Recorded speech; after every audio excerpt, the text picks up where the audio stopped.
Si on rend son équipe plus soudée, qui se comprend mieux, qui a davantage d'empathie, c'est un groupe qui fonctionne mieux. La première, c'est que je lisais un article récemment sur LinkedIn qui expliquait que de plus en plus de personnes faisaient des heures supplémentaires, du moins passaient davantage d'heures à travailler, que ce soit sur leur lieu de travail, soit chez eux, pour le même salaire.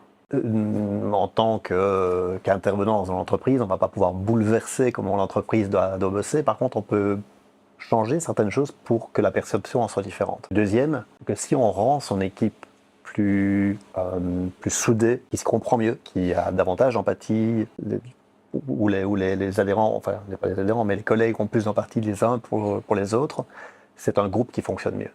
Et enfin, le troisième, et c'est vraiment mon cheval de bataille, si on parvient à faire bouger un petit peu plus, à améliorer la santé des gens, on va réduire de plus en plus l'anxiété sur le lieu de travail.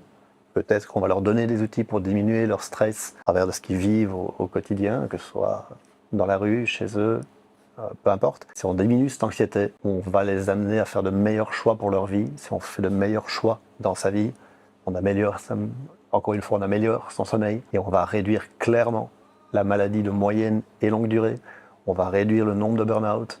Et je pense que les chefs d'entreprise qui nous écoutent maintenant savent à quel point ça coûte cher de remplacer, de prendre soin de la personne qui est sur le côté, de la réintégrer et après, on a vraiment un bras de levier super important pour permettre aux entreprises de ne pas tomber dans ces écueils-là, que ça leur coûte cher et que ça coûte très cher à celui qui doit malheureusement faire un pas de côté.